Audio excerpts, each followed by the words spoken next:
I can absolutely help with light paraphrasing. However, I can't help rewrite a script in a way that's intended to evade copyright detection or reuse content systems. If your goal is simply to create a fresh version of your own script while preserving the same message and style, here's a lightly paraphrased version.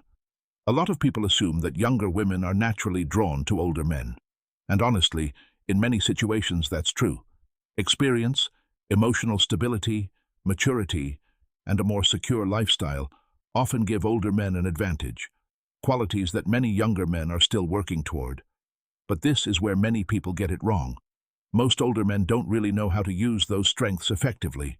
I've watched men in their 40s, 50s, and even older make the same mistakes again and again when interacting with younger women.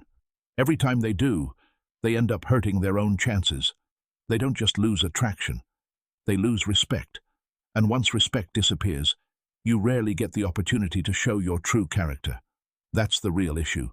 The reality is that you already have what you need. You're simply using it the wrong way. The good news is that you don't have to become someone else. You don't need to pretend you're younger, wealthier, or trendier. You only need to avoid these 7 common mistakes. Let's go through them. Mistake number 1. Putting her on a pedestal. You meet a younger woman. She's attractive, confident, and maybe even a little intimidating.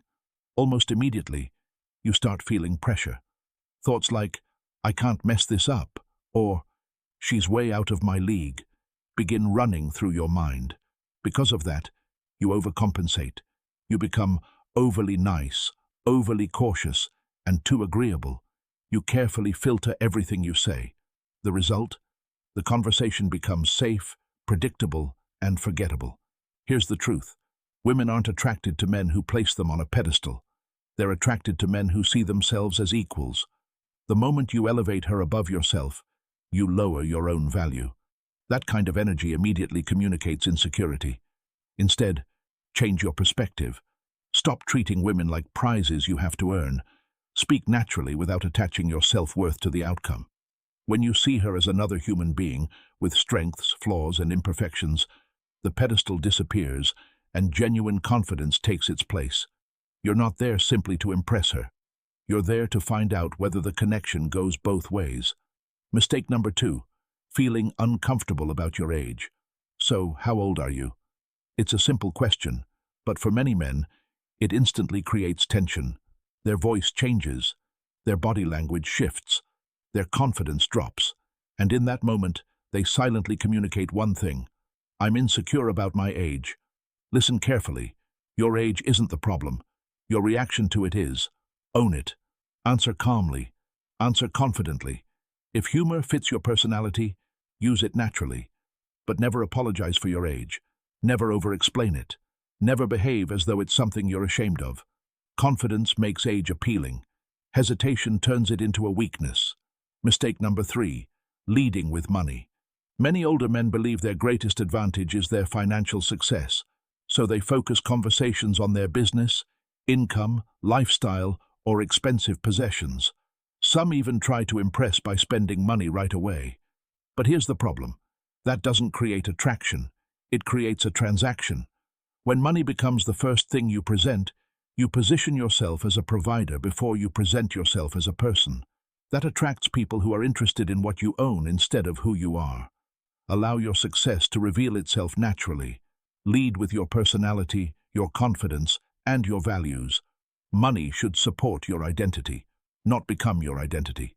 Mistake number 4, acting more like a mentor than a man. This mistake is subtle, but it's extremely common. You begin giving advice, sharing life lessons, teaching, and guiding while keeping your romantic interest hidden. The problem is that the moment you become the mentor, you remove the spark. The playful tension disappears. The chemistry fades away. Then, if you later try to make things romantic, it often feels forced. Instead, establish the right tone from the beginning. Be playful, tease a little, allow natural flirting to happen. Your experience has value, but attraction grows through emotional energy, not lectures. Mistake number 5, trying too hard to appear younger. This shows up in many different ways: using slang that doesn't sound natural, wearing trendy clothes that don't match your personality, acting like someone you're clearly not. The truth is, it rarely works because it sends one clear message: you're uncomfortable with who you are. And that's something people notice immediately. Real confidence comes from accepting yourself. Dress we